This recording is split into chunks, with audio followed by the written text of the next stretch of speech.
senator. When he was a state senator a short time ago, he voted president over 100 times on difficult issues. My friends, Senator Obama may not realize it, but you don't get to vote president when you're President of the United States of America.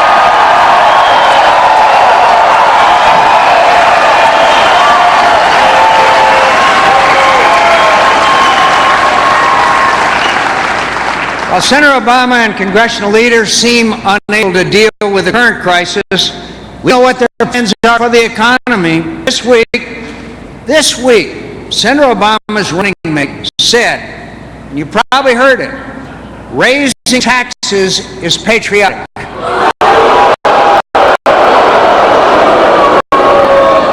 Raising taxes in a tough economy isn't patriotic. It's not a badge of honor. It's just plain dumb.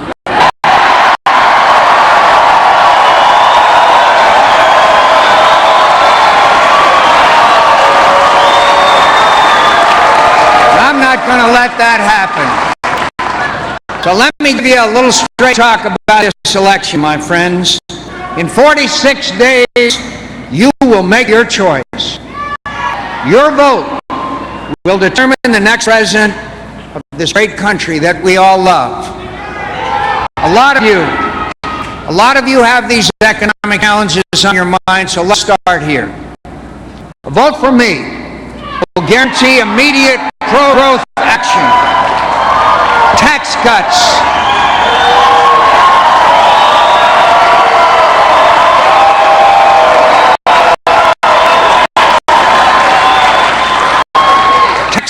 for America's hardworking families, strong support for small businesses, which are the backbone of our economy, and an end to pork barrel spending in Washington, an end to the earmark pork barrel spending in Washington. And my friends, I will make them famous.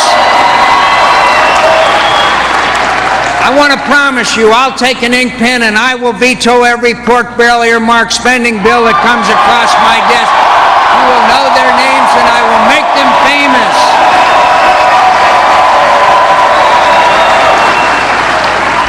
Senator Obama has, in the short time he's been in the Senate, has asked for $932 million in pork barrel projects. That's nearly $1 million. That's nearly $1 million for every day he's been in the United States Senate.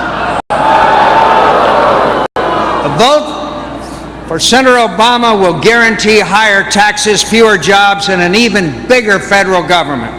These policies will deepen our recession.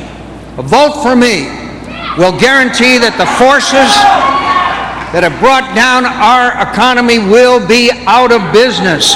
I will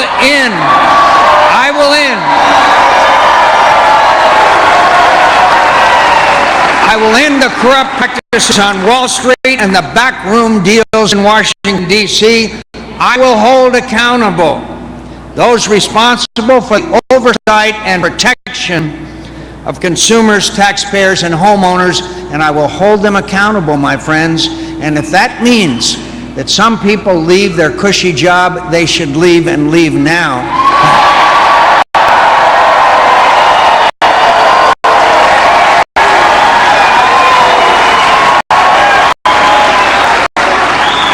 A vote for Barack Obama will leave this country at risk during one of the most severe challenges to America's economy since the Great Depression. You see, when it comes to growing the economy and protecting you from the corruption of Wall Street and Washington, Senator Obama just doesn't get it. Americans have had enough of business as usual. Americans have had enough of the cozy relationships between politicians and power brokers. The days of me first, country second will end on November the 4th with a vote for me, Governor Sarah Palin.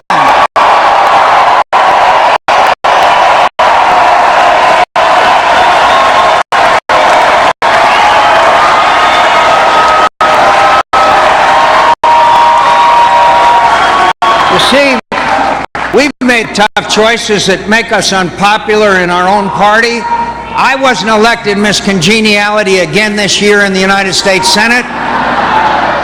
Governor Palin took on an incumbent governor of her own party because she thought they needed to clean up Alaska. And she won, and she did.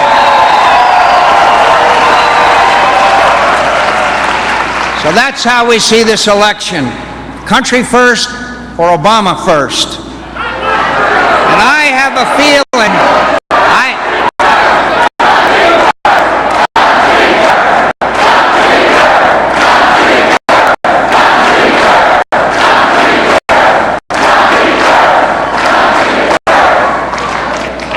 we've pushed for reforms that ruffle the feathers and angered the entrenched interest. We will never forget who we work for. We work for you.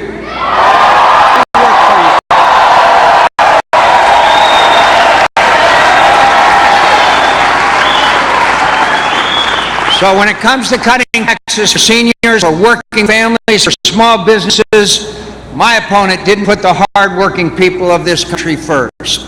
When it came time to support our troops fighting to protect our freedoms and way of life, my opponent said that he'd never deprive them of the funds they needed to fight, and then he voted to do just that.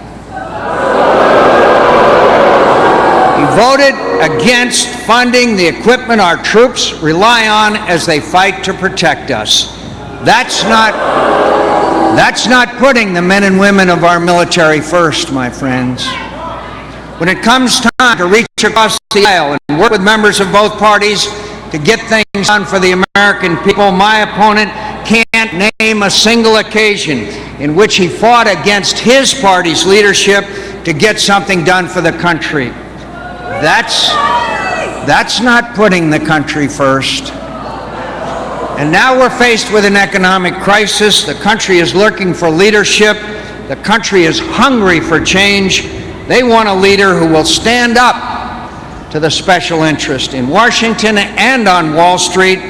They deserve a president who knows when to put politics aside and act in the best interest of the nation.